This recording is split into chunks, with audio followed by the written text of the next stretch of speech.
안녕하세요. 잠잘 때 만나면 마음이 편안해지는 달림 책방입니다. 벌써 한 해를 마무리하는 12월이죠. 저는 12월에 들어서면 한 해가 너무 빨리 지나간 것 같아 아쉬운 마음도 있고 또 나름 즐거운 일들도 있고 그래요. 여러분들은 요즘 어떠세요? 올 겨울 뽀송뽀송한 첫눈이 내리는 날 너무 기분이 좋았고요. 밤거리에 하나 둘 따뜻한 빛을 밝히는 조명들을 바라만 보아도 얼굴에 미소가 가득해진답니다. 오늘은 거리를 지나다가 빛이 너무 예뻐서 사진으로 담아 보았어요. 다시 봐도 기분이 좋아지네요. 여러분들도 잠들기 전에 따뜻한 빛과 함께 기분 좋은 잠자리로 쏙 들어가 보아요. 오늘도 편안한 밤, 행복한 꿈 꾸며 잘 자요. 구독과 좋아요, 알람 설정은 저에게 큰 힘이 됩니다. 좁쌀 새톨과 스님. 오늘은 어느 마을에 들러보나. 한 스님이 바랑을 짊어진 채 목탁을 들고 걸어가고 있었습니다. 뜨거운 가을 햇볕 때문에 온몸이 구슬땀으로 젖어 있었습니다. 스님은 시주를 받으러 이 마을 저 마을을 돌아다니고 있는 중이었습니다. 어제는 허탕이었지. 오늘은 부처님 앞에 올릴 공양미라도 좀 얻을 수 있었으면 좋으련만. 논밭은 누렇게 익어가고 있었지만 아직 추수하기에는 좀 이른 때였습니다. 마을 사람들도 먹을 양식이 넉넉하지 않으니 시주하기는 더더욱 어려웠습니다. 스님이 어느 산기슭을 지나가게 되었습니다. 땀도 식힐 겸 나무 그늘에 앉아 쉬어가기로 했습니다. 길 옆 밭에는 조가 누렇게 익어 탐스럽게 고개를 숙이고 있었습니다. 스님은 살그머니 조이삭 하나를 치켜 올렸습니다. 그러자 노란 좁쌀 새톨이 바닥에 또르르 굴러 떨어졌습니다. 오호, 농부의 땀이 가득 빼인 좁쌀인데 스님은 비록 좁쌀 새톨이라고는 하나 그냥 버릴 수가 없었습니다. 생각다 못하여 그 좁쌀을 먹어버렸습니다. 그런데 스님이 좁쌀을 먹자마자 이상한 일이 벌어지고 말았습니다. 글쎄 스님이 소로 변해버린 것이었습니다. 스님은 너무도 어이없는 일이라 크게 소리쳐 보았습니다. 음메, 음메. 그러나 입에서 나오는 소리는 영락없는 소 울음소리였습니다. 스님은 어쩔 줄 모른 채 울부짖고만 있었습니다. 그때 밭 주인이 그곳을 지나가다 울고 있는 소를 보았습니다. 아니, 우리 밭에 웬 소가 있을까? 농부는 난데없이 소를 보고 깜짝 놀랐습니다. 콧뚜레도 없고 고삐도 없는 것이 주인 없는 소 같았습니다.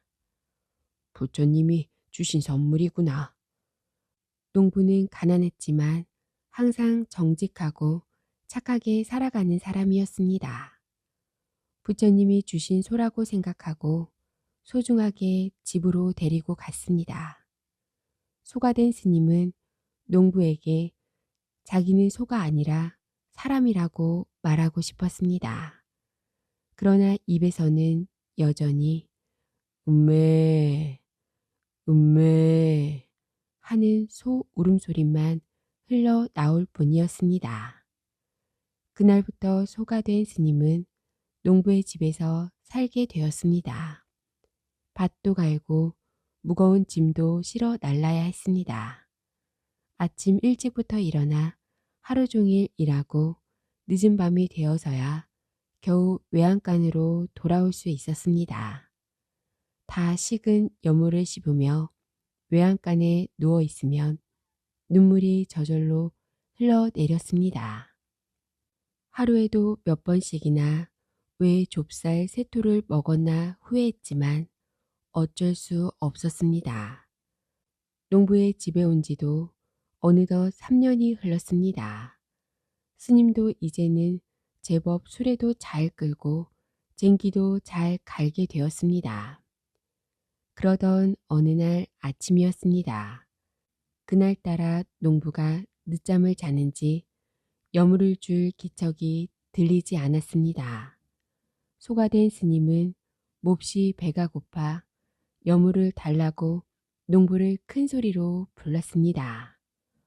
밥 주세요. 밥 좀 주세요. 소가 된 스님은 깜짝 놀랐습니다. 자기 입에서 흘러나오는 소리는 영락없는 사람 목소리였습니다. 농부는 아침 일찍부터 누가 밥을 얻으러 온 모양이라고 생각하며 대문 밖으로 나가 보았습니다. 그러나 문 밖에는 아무도 없었습니다. 소가 된 스님은 3년 동안이나 먹여주고 재워준 농부에게 고마움을 전하고 싶었습니다. 그래서 농부를 조심스럽게 불렀습니다. 여보시오, 주인장. 사람은 없는데 사람 말소리가 계속 들리니 이상하다는 듯이 농부는 주변을 두리번거렸습니다. 그러나 여전히 아무도 없었습니다. 놀라지 마세요. 저 소입니다. 그제야 농부는 소가 사람 말을 한다는 것을 알았습니다. 소가 사람의 말을 하다니 이럴 수가. 너무도 어이없어하는 농부에게 소가 된 스님은 그동안 있었던 일을 모두 말해 주었습니다. 좁쌀 세 톨 값으로 3년이나 일했으니 좁쌀 한 톨에 1년의 머슴살이는 되었나 봅니다. 그러십니까, 스님? 저는 그것도 모르고 그동안 정말 수고가 많았습니다. 3년 동안이나 먹여주고 재워줘서 고맙소. 이제 사람으로 되돌아갈 날이 얼마 안 남은 듯 합니다. 그때까지만 이 댁이 묵게 해주시오. 그런 일이 있은 지 며칠이 지난 어느 밤이었습니다. 소가 된 스님은 외양간에 누워 여물을 되새기며 생각에 잠겨 있었습니다. 다시 사람이 되면 열심히 부처님만 섬겨야지. 이때 문득 발자국 소리가 들려왔습니다.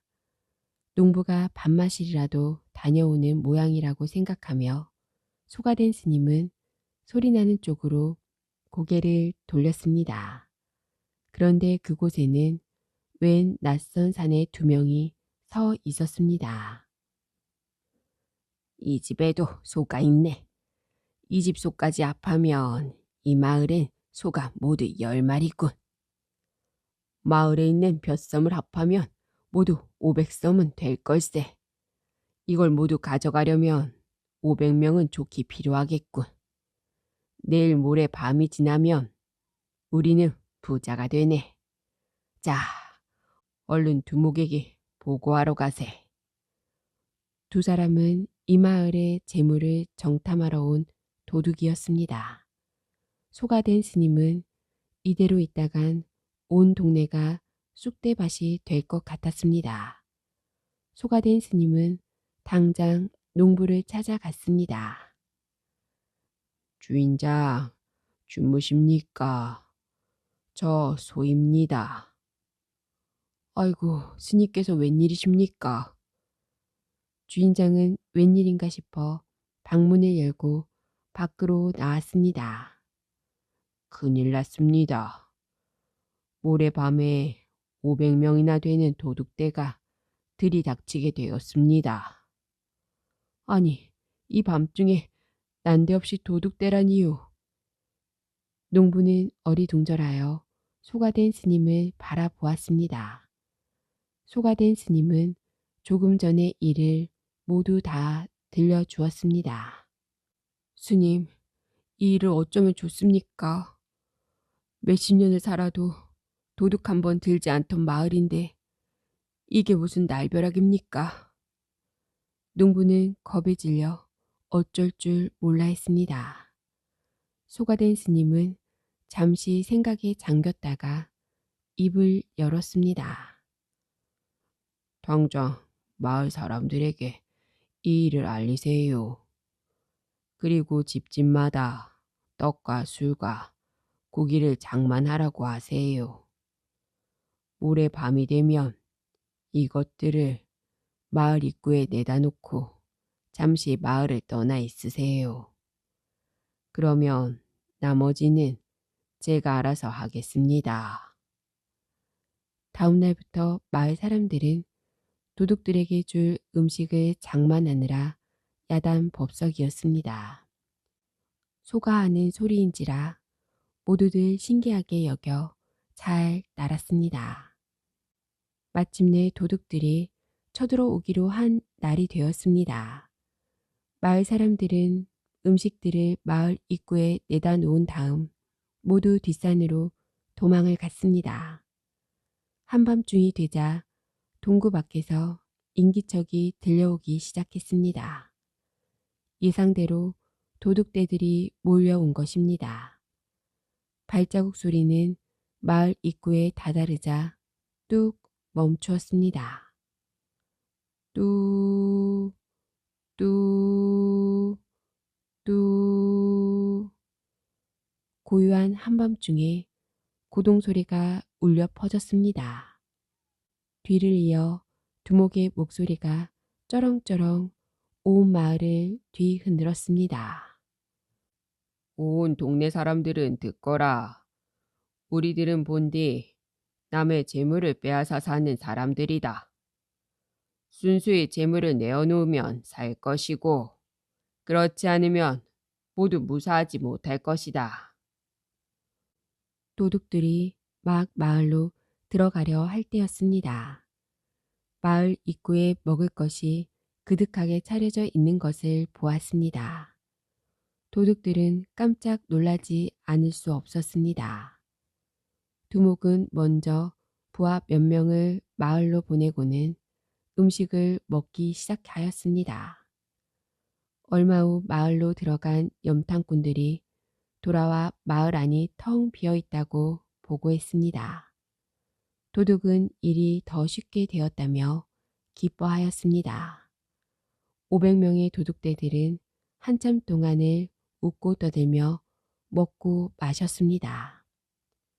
그때였습니다. 소 한 마리가 어슬렁어슬렁 걸어왔습니다. 바로 소가 된 스님이었습니다. 스님은 도둑떼 앞에 다다르자 큰 소리로 말했습니다.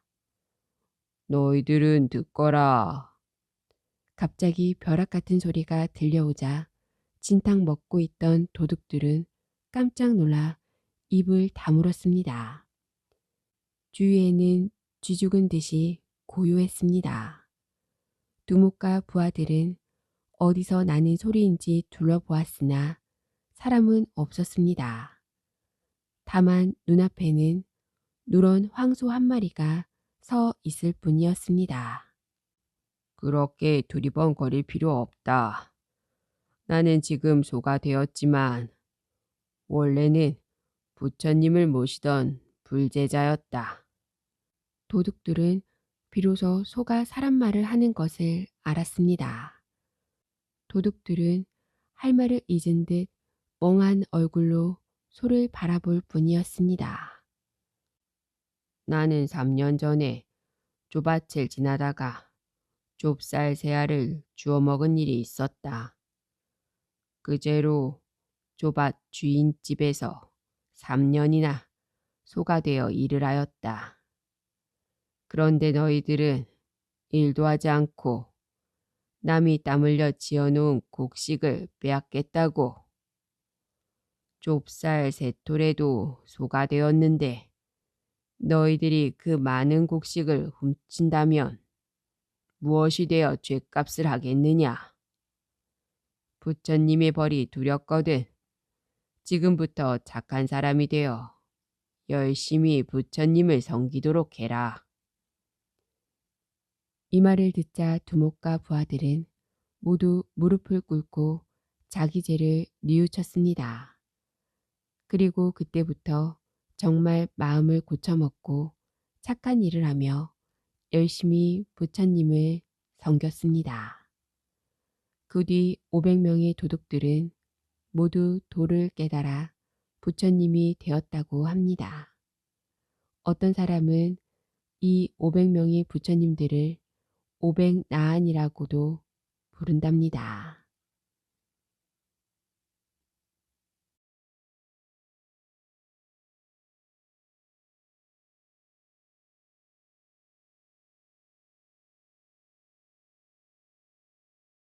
호랑이와 요술 보자기.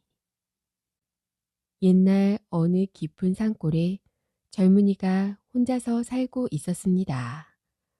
젊은이는 산비탈을 일구어 곡식을 심고 나무를 해다 팔아서 근근히 입에 풀칠을 하였습니다. 그러자니 집골도 영 말이 아니었습니다. 다 쓰러져가는 오두막집에 겨우 발을 뻗고 누울 만한 방 한 칸뿐이었습니다. 얼마나 옹색한지 뒷간도 없었답니다. 방문을 열고 나가서 아무데나 똥 오줌을 누면 그곳이 바로 뒷간이었습니다. 이러다 보니 마당이고 텃밭이고 온통 거름투성이었습니다. 혼자 사는 총각이니까 뭐 꺼리낄 것도 없으니 그냥 그렇게 살았습니다. 밤에 자다가도 뒷문을 열고 나가 몇 발자국 걸어가서 산에 대고 오줌을 누웠습니다. 추운 겨울이 되면 몇 발자국 나가는 것도 귀찮아서 뒷문을 열고 방 안에서 선 채로 오줌을 누곤 했답니다. 어느 추운 겨울날이었습니다. 한밤중에 볼일이 급해진 젊은이는 여느 때와 같이 뒷문을 열고 산 쪽을 향해 오줌을 누웠습니다. 마침 이 광경을 산신령님이 보았습니다. 어허, 저런 버릇없는 놈을 봤나. 감히 산신령이 있는 산에 오줌을 눈단 말인가. 산신령님은 불같이 화를 내며 심부름꾼인 호랑이를 불렀습니다. 호랑아, 지금 당장 저 오두막집에 내려가서 젊은이를 혼내주어라. 호랑이는 쏜살같이 오두막집으로 내려와서 뒷산 나무 그늘에 숨었습니다. 요놈, 어디 맛 좀 봐라.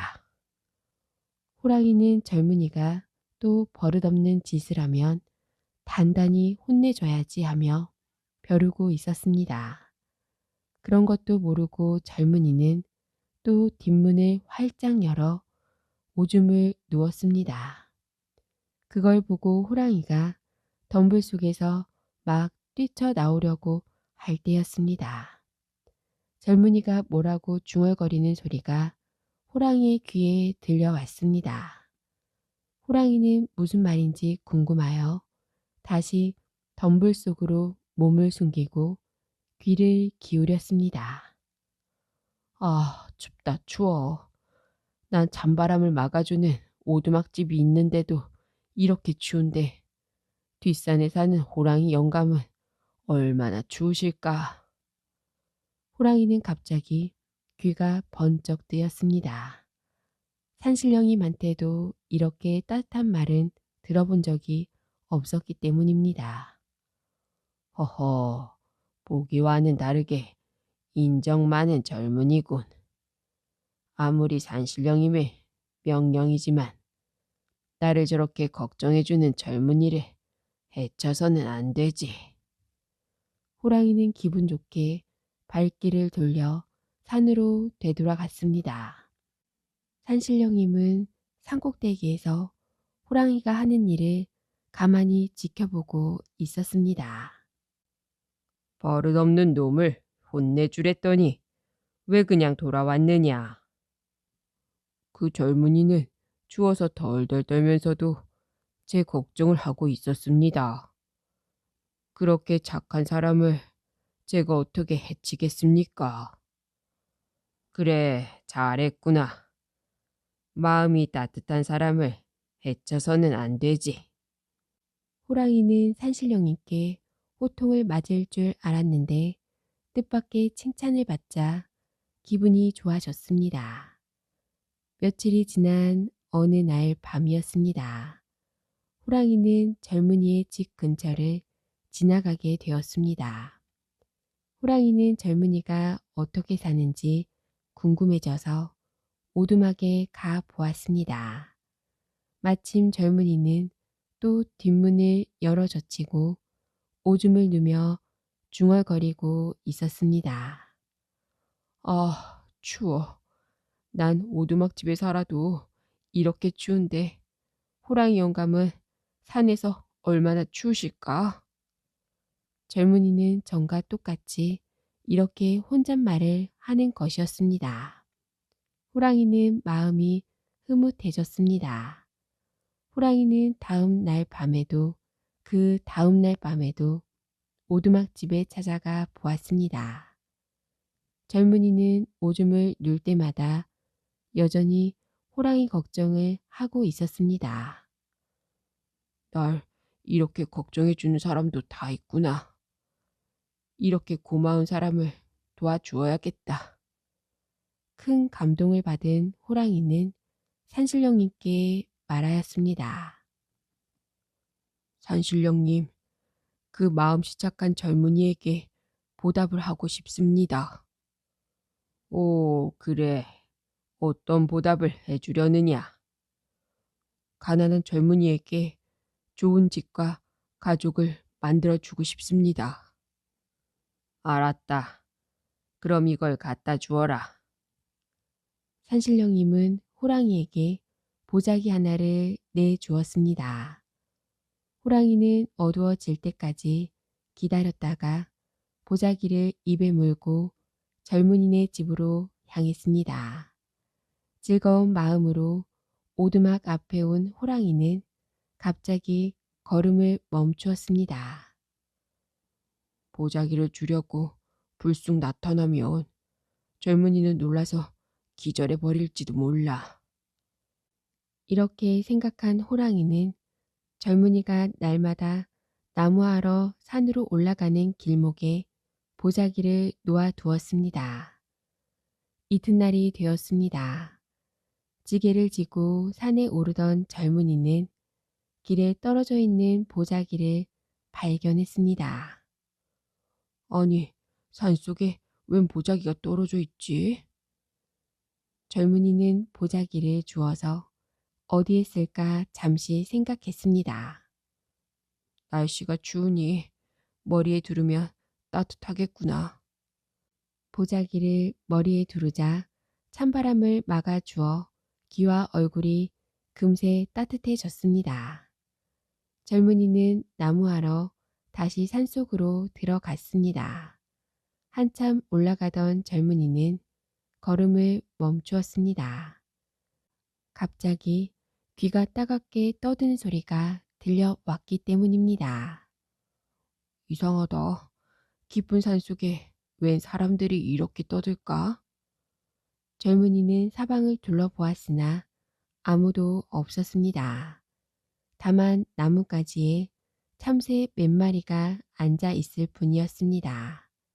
가만히 들어보니 떠드는 말소리는 참새들이 주고받는 소리였습니다. 아니, 새소리를 들을 수 있단 말인가? 젊은이는 참으로 신기했습니다. 젊은이는 머리에 둘러쓴 보자기를 풀고 귀를 기울였습니다. 그냥 새소리잖아. 호랑이가 갖다 놓은 보자기는 바로 새의 말을 알아듣는 요술 보자기였습니다. 이 보자기를 머리에 쓰면 새들이 쥐저기는 소리가 마치 사람들의 말소리처럼 들렸습니다. 사람들은 똑똑하다고 말로만 하지 정말 멍청해. 아랫마을에 사는 박부자네 금실 아씨 말이야. 금방 고칠 병을 손도 못 쓰고 죽을 때만 기다리고 있거든. 아, 참 답답해서 못 보겠어. 글쎄 말이야. 안채 용마루 밑에 있는 천년 묵은 지네 때문인걸 모르고 있으니. 그 지네를 쇠젓가락으로 집어서 끓는 기름에 던져 죽이면 병이 씻은 듯 나을 텐데. 젊은이는 그 자리에서 가만히 일어났습니다. 옳지. 내가 가서 금실아 씨의 병을 고쳐 주어야겠다. 젊은이는 곧장 아랫마을 박부자네 집으로 달려갔습니다. 이댁 따님의 병이 위중하다는 소문을 듣고 찾아왔습니다. 제가 따님의 병을 고쳐드리겠습니다. 죽어가는 외동딸을 지켜보며 한숨만 쉬던 박부자는 젊은이를 반갑게 맞이했습니다. 그동안 유명하다는 의원은 모조리 불러보았고 좋다는 약은 다 구해 먹여도 병을 못 고쳤답니다. 그런데 웬 젊은이가 나서서 고치겠다니 얼마나 반가웠겠습니까? 젊은이, 제발 우리 딸을 좀 살려주시오. 어르신, 사다리와 쇠젓가락을 준비해 주세요. 그리고 커다란 가마솥을 앞마당에 걸고 기름을 가득 부은 뒤 팔팔 끓여주세요. 박 부자는 병을 고치는데 쇠젓가락과 사다리와 가마솥이 왜 필요한지 궁금했지만 하인들을 불러 준비를 시켰습니다. 가마솥에서 기름이 부글부글 끓기 시작하자 젊은이는 쇠젓가락을 들고 사다리를 타고 지붕 위로 올라갔습니다. 젊은이가 용마루를 걷어내자 그곳에서는 절구공이만한 지네 한 마리가 꿈틀거리고 있었습니다. 젊은이는 용기를 내어 쇠젓가락으로 지네를 집어 기름이 펄펄 끓고 있는 가마솥 안으로 던졌습니다. 지네는 꿈틀거릴 사이도 없이 뜨거운 기름 속에 튀겨져 버렸습니다. 지네가 죽는 순간 방 안에서는 믿기 어려운 일이 일어났습니다. 아, 잘 잤다. 며칠째 정신을 잃고 있던 금실아 씨가 방금 잠에서 깨어난 사람처럼 눈을 비비며 일어난 것입니다. 여보, 우리 애가 살아났습니다. 박 부자네 집에서는 다들 큰 경사가 났다며 기뻐했습니다. 박 부자는 젊은이의 손을 지그시 잡고는 말했습니다. 젊은이, 내 사이가 되어주게. 예, 무슨 말씀이신지. 다 죽은 딸을 살려주었으니 내 딸과 100년 가약을 맺게나. 평생 장가도 못 가고 총각 귀신이 될 뻔한 젊은이는 좋아서 입이 벌어졌습니다. 얼마 뒤 젊은이는 박 부자네 예쁜 딸을 아내로 맞았습니다. 박 부자가 적지 않은 땅을 내주어 가난에서도 벗어나게 되었습니다. 젊은이는 다 쓰러져가는 오두막집을 헐어내고 새 집을 지었습니다. 젊은이는 이제는 아무리 추운 한밤중에도 뒷문을 열고 나가 산에다 대고 오줌을 누울 필요가 없게 되었습니다. 왜냐하면 뒷간도 생겼고 새색시가 큼지막한 요강도 가져왔으니까요.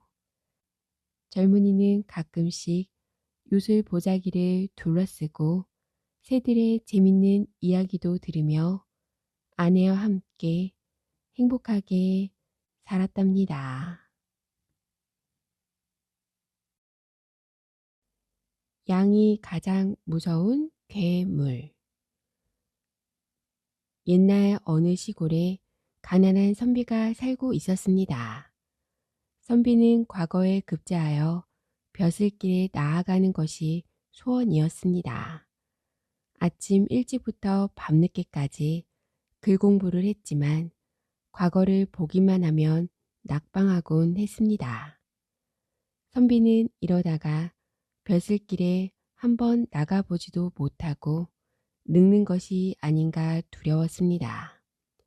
남편을 뒷바라지하며 고생하는 아내를 생각할 때마다 가슴이 아팠습니다.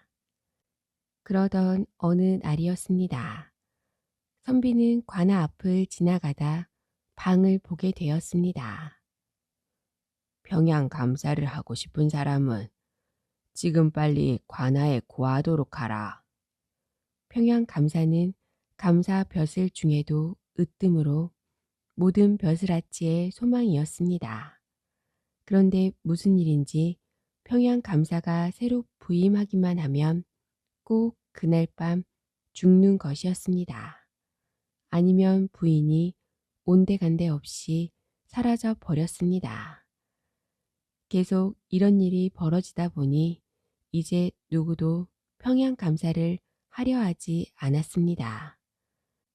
그렇다고 감사 자리를 비워 놓을 수는 더더욱 없는 일이었습니다.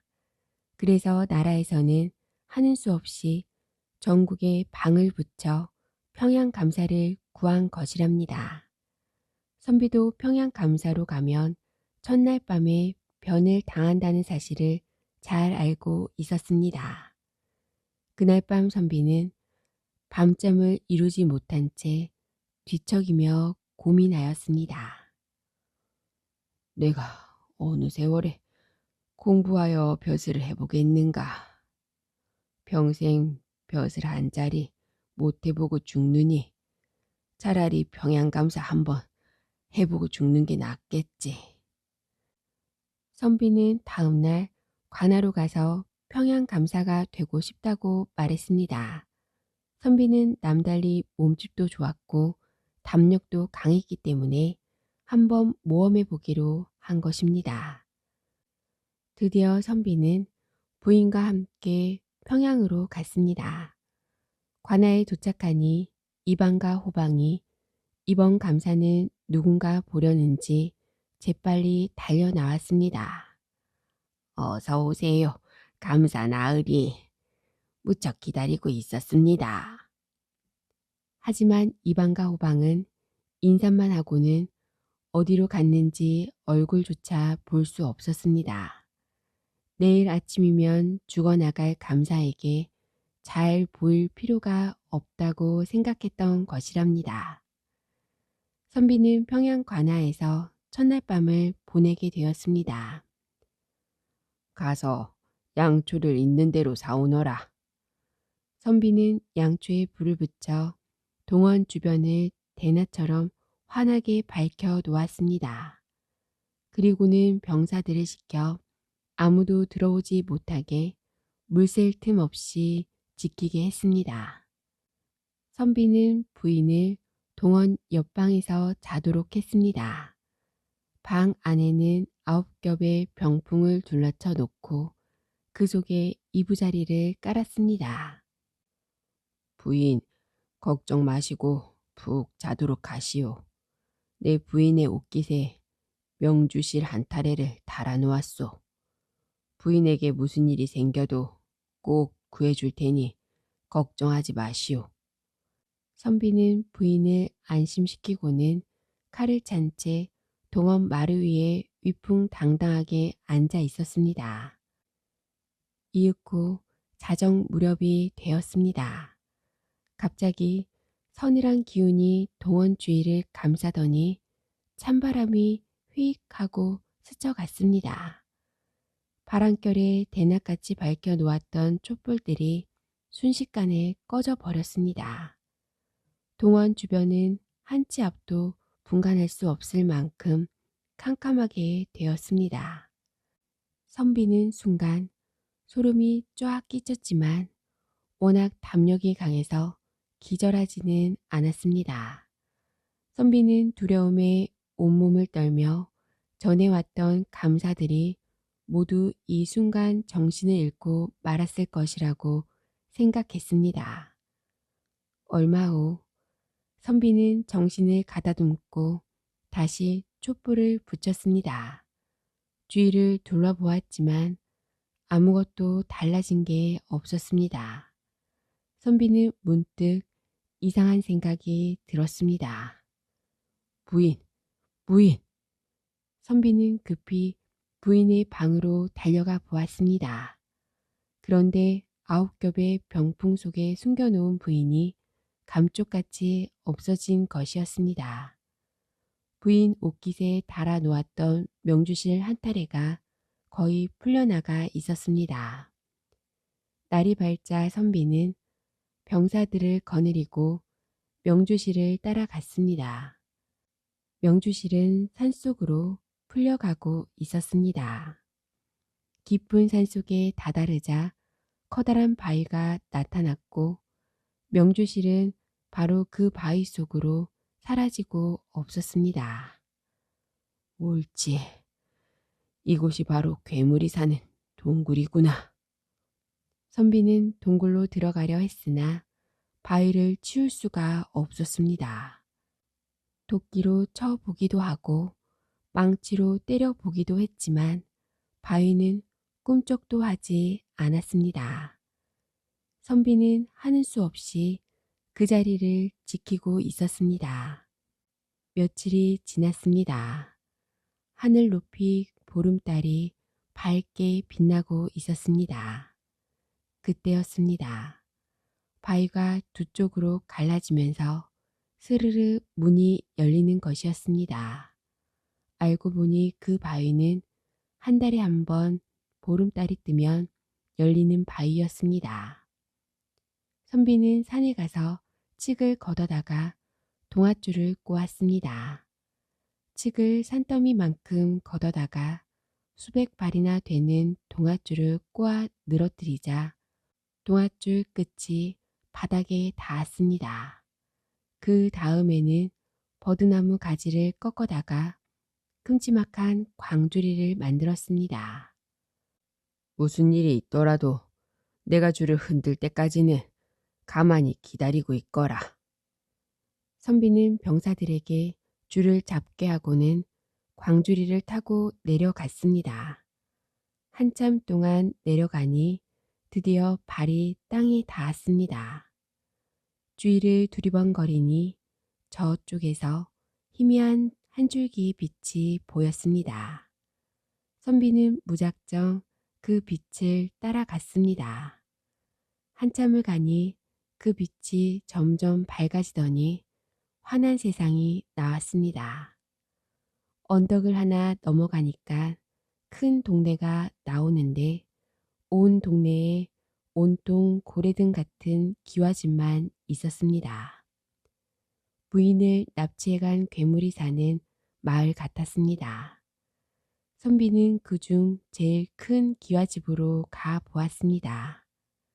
그 집 대문 밖에는 우물이 하나 있고 우물 옆에는 버드나무가 한 그루 있었습니다. 선비는 얼른 나무 위로 올라가 숨었습니다. 조금 있으니 한 여인이 물동이를 머리에 이고 나오는데 자세히 보니 자기 부인이었습니다. 선비는 반가운 마음이 들었지만 행여 들킬까봐 소리 지를 수가 없었습니다. 부인이 물동이를 씻어 물을 하나 가득 길어놓고 막 머리에 이려고 할 때였습니다.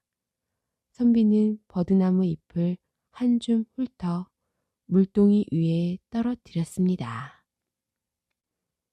버들잎아, 지지 마라. 내가 지면 내 눈에서 눈물이 진다.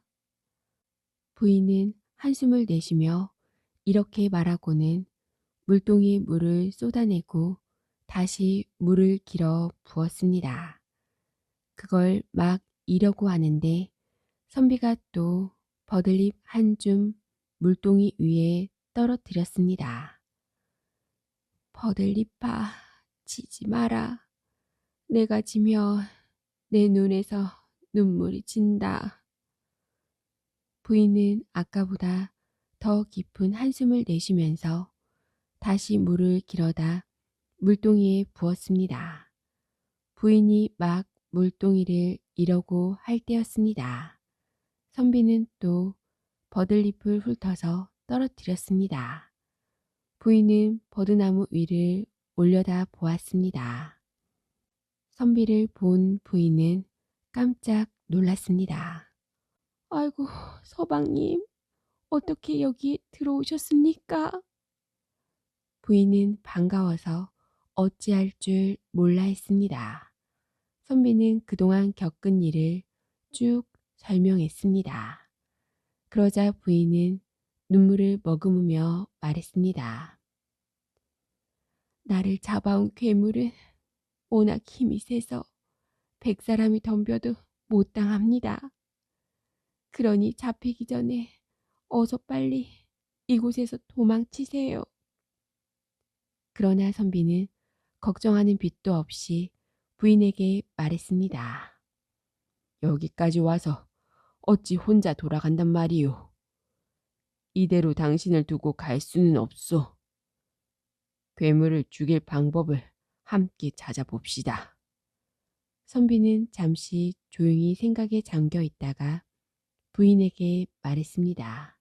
당신은 괴물이 이 세상에서 무엇을 제일 무서워하는지 알아내 내게 알려주시오. 남편의 결심이 굳은 것을 알고 부인은 그렇게 하겠다고 대답했습니다.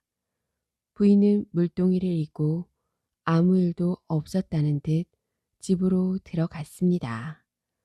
부인은 기회를 보아 괴물에게 부드럽게 물어보았습니다. 당신은 이 세상에서 무서울 것이 하나도 없겠지요. 그래, 나는 아무것도 무서운 게 없지. 나보다 힘세고 무서운 건 없거든.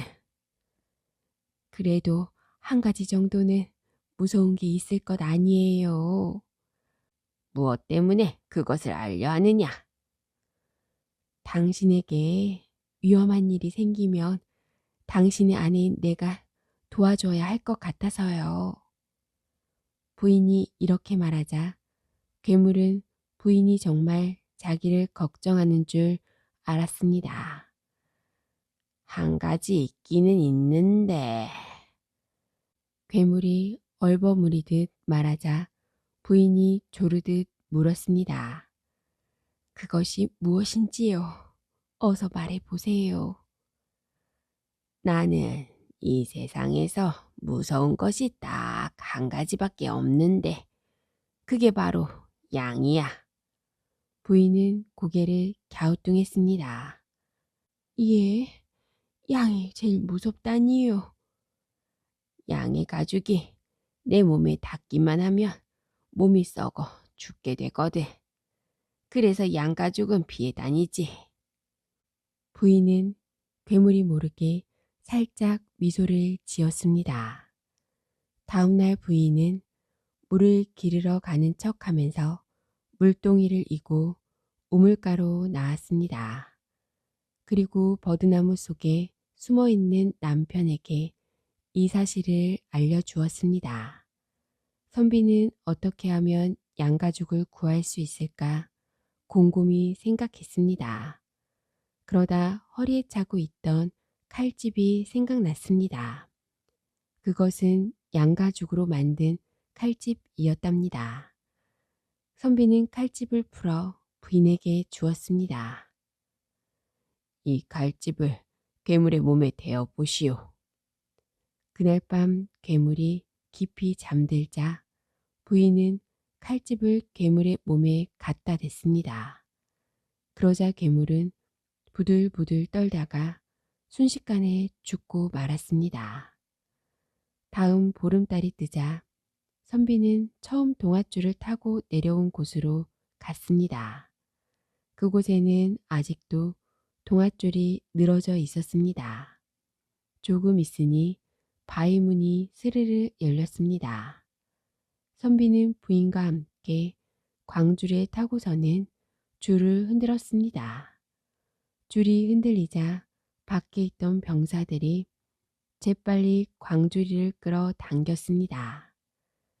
선비는 부인을 구해 무사히 밖으로 나올 수 있었습니다. 그 후 선비는 평양 감사를 하며 부인과 함께 오래도록 행복하게 살았다고 합니다. 쥐를 다스리게 된 고양이. 옛날 아주 오랜 옛날이었습니다. 어느 산골 마을에 시어머니와 며느리가 오순도순 사이좋게 살고 있었습니다. 워낙 깊은 산골이라서 이웃도 없었습니다. 심심했던 시어머니와 며느리는 고양이와 쥐를 한 마리씩 길렀습니다. 고양이와 쥐도 주인을 닮아서인지 역시 사이가 좋았습니다. 마음씨 좋은 며느리는 고양이와 쥐를 무척 귀여워했습니다. 고양이와 쥐도 은혜를 갚으려는지 집안일을 곧잘 거들곤 했습니다. 고양이는 아침 일찍 일어나 방 청소를 하고 마당도 쓸었습니다. 닭 모이도 주고 산에 가서 뗄나무를 하기도 했습니다. 쥐도 일찍 일어나 물을 길어다가 쌀을 씻어 아침밥을 지었습니다. 냇가에 나가서 빨래를 하기도 했답니다. 둘 다 일을 부지런히 해서 며느리는 더욱더 고양이와 쥐를 귀여워했답니다. 시아버지 제삿날이 가까워오던 어느 날이었습니다. 며느리는 이것저것 제사 준비에 무척 바빴습니다. 시장도 봐야 하는데 그러자면 하루 종일 아무 일도 할 수가 없었답니다. 며느리는 고양이와 쥐를 불러 대신 심부름을 시켰습니다. 얘들아, 장에 좀 다녀오너라. 어물전에 들려서 말린 명태 한 두릅 사고 싸전에 가서 쌀 한 마를 사가지고 오너라. 한눈 팔지 말고 곧장 집으로 와야 한다. 알겠니? 고양이와 쥐는 신이 나서 장으로 떠났습니다. 장에는 신기한 구경거리와 맛있는 먹거리들이 많았습니다. 그러나 물건만 사가지고 곧바로 오라는 주인의 말이 있었으니 한눈을 팔 수가 없었습니다. 점심도 먹지 못하고 그냥 돌아가기로 했습니다. 고양이는 명태 두rum을 들고 쥐는 쌀자루를 둘러매고 오순도순 강 길을 되돌아왔습니다. 한참을 걸으니 산중턱에 이르렀습니다. 가야 할 길이 아직도 많이 남았는데 다리도 아프고 짐도 무거웠습니다. 고양이와 쥐는 잠시 쉬어가려고 나무 그늘에 앉았습니다. 점심도 못 먹은 고양이와 쥐는 배가 몹시 고팠습니다. 배고픔을 참지 못하는 쥐가 먼저 고양이에게 말했습니다. 고양아, 우리 이것 좀 조금만 먹고 가자. 이 말을 들은 고양이가 펄쩍 뛰었습니다. 안 돼. 아무리 배가 고파도 심부름으로 사가지고 가는 음식을 어떻게 먹니? 그래도 쥐는 계속해서 고양이에게 졸랐습니다. 너는 고기를 좋아하니 명태를 먹고 나는 곡식을 좋아하니 쌀을 먹자. 조금만 먹으면 티도 안 날 거야. 다른 음식도 아니고 제사상에 올라갈 음식인데 어떻게 먼저 먹을 수 있겠어. 조금만 참자. 그런데도 쥐는 고양이의 말을 듣지 않고 혼자서 자루에 든 쌀을 꺼내 먹었습니다. 고양이는 더 이상 말릴 수가 없어서 그냥 보고만 있었습니다. 고양이와 쥐는 집에 돌아오자 사가지고 온 물건을 내려놓았습니다. 고양이는 명태의 두릅을 손도 안 대고 고스란히 내놓으면서 아무 말이 없었습니다. 그러나 쥐가 내려놓은 쌀자루는 납작하게 줄어 있었습니다. 그러면서도 쥐는 무거운 것을 들고 오느라 힘이 들었다고 한껏 생색을 냈답니다. 주인집 며느리는 쥐가 쌀을 먹은 것도 모르고 수고했다며 칭찬해 주었습니다. 훔쳐 먹은 일에 한번 맛을 들인 쥐는 그 다음부터 집안의 곡식들을 제멋대로 훔쳐 먹기 시작하였습니다. 곳간에 쌓아둔 쌀이며 보리도 야금야금 훔쳐 먹었답니다. 심지어는 시어머니가 쪄먹으라고 부엌에 놓은 고구마와 감자도 슬쩍 훔쳐 먹었습니다. 주인은 눈치를 못 챘지만 고양이는 쥐가 하는 일을 다 알고 있었습니다. 그래서 하루는 쥐를 불러놓고 기분 좋은 말로 타일렀습니다. 주인이 우리를 얼마나 예뻐하는지 너도 잘 알 거야. 먹을 것도 부족하지 않게 주고 푹신한 잠자리도 주잖아. 그런데도 너는 뭐가 모자라서 자꾸 곡식을 훔쳐 먹니? 주인이 알면 얼마나 슬퍼하겠어. 다시는 그런 짓 하지 마라. 고양이의 말에 쥐는 들은 채도 하지 않고 콧방귀만 뀌었습니다. 주인에게 얻어먹은 곡식보다 훔쳐먹은 곡식이 더 맛있는 걸 뭐? 넌 내가 하는 일에 참견하지 마. 이렇게 말하며 되레 고양이를 나무랐습니다. 그 후로 쥐는 계속 곡식을 훔쳐 먹었습니다. 꼬리가 길면 밟힌다고 하지요. 그런 일이 오래되니 시어머니가 이상하게 여기기 시작하였습니다. 곳간에 그득하던 곡식이 쑥쑥 줄어드니 그럴 수밖에 없었습니다. 쥐가 제 친구들까지 불러다 진탕으로 훔쳐 먹었답니다. 시어머니는 며느리가 곡식을 훔쳐내는 줄 알았습니다. 며느리를 불러 호되게 나무랐습니다. 요즘 국간의 곡식이 자꾸 줄어드는데 너는 어떻게 생각하느냐? 혹시 내가 곡식을 버내는 것이 아니냐? 며느리는 자기가 한 짓이 아니라고 말씀드렸지만 시어머니는 믿지 않는 눈치였습니다. 그런 일이 있은 뒤에도 곳간의 곡식은 계속 줄어들었습니다. 걱정이 된 며느리가 하루는 고양이를 불러다가 조용히 물었습니다. 고양아, 요즘은 곳간의 곡식이 자꾸 줄어들어. 걱정이야. 혹시 너는 왜 그런지 까닭을 아니? 글쎄요, 큰 걱정이네요. 하지만 전 잘 모르겠습니다. 고양이는 쥐 때문이라는 걸 알았지만 쥐가 혼이 날까봐 모른다고 대답하였습니다. 며느리는 이번에는 쥐에게 똑같이 물어보았습니다. 쥐는 가슴이 뜨끔했습니다. 행여 제가 한 일이 들통날까봐 마음이 조마조마했답니다. 얼마 전에 고양이가 밤에 몰래 곳간에 들어가는 것을 보았습니다.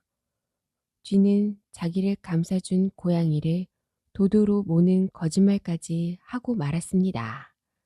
며느리는 쥐 말만 듣고 고양이를 불러다가 크게 나무랐습니다. 그래도 고양이는 며느리에게 사실대로 일러 바치지 않고 쥐를 다시 한번 타일렀습니다. 내 잘못을 내가 다 뒤집어 썼지만 너를 원망하지 않을게. 그러니 이제부터 제발 곡식을 훔쳐 먹지 말아라. 그러나 그 뒤로도 쥐는 버릇을 고치지 못하고 자꾸만 곡식을 훔쳐 먹었습니다. 보다 못한 고양이가 한 번은 쥐를 붙잡아 마구 혼을 냈습니다. 고양이한테 흠칫 얻어맞은 쥐는 분하고 화가 나서 참을 수가 없었습니다. 쥐는 어떻게 하면 고양이를 혼내줄 수 있을까 생각했습니다. 마침내 쥐는 쪼르르 하늘나라 옥황상제님께 달려가서는 억울하다는 듯 하소연을 했습니다. 저와 한 집에 살고 있는 고양이가 죄 없는 저를 마구 때렸습니다. 나쁜 고양이를 혼내주십시오. 쥐의 말을 들은 옥황상제님은 당장 고양이를 불러들였습니다. 너는 쥐보다 덩치도 크고 힘도 세면서 왜 약한 쥐를 괴롭히느냐? 고양이는 일이 이렇게까지 되니 지금까지 일을 사실대로 말하지 않을 수가 없었습니다. 제가 쥐를 혼낸 데에는 다 그럴 만한 이유가 있었습니다. 쥐는 그동안 주인집 곡식을 계속 훔쳐 먹었습니다. 제가 몇 번이나 좋은 말로 타일렀지만 제 말은 듣지도 않았습니다. 그리고 나중에는 저를 도둑으로 몰기까지 했습니다. 고양이의 말을 다 듣고 난 옥황상제님은 이렇게 명령했습니다. 이제부터 고양이는 쥐가 잘못을 뉘우칠 때까지 날카로운 발톱으로 쥐를 다스리도록 하여라. 그리고 쥐는 잘못을 뉘우칠 때까지 환한 세상에 나오지 말고 어두운 곳에 살도록 하여라. 그때부터 고양이는 쥐가 곡식을 훔쳐 먹을 때마다 날카로운 발톱으로 쥐를 혼내주게 되었답니다. 그리고 쥐는 환한 세상에 나오지 못하고 어두컴컴한 곳에서 지내게 되었답니다.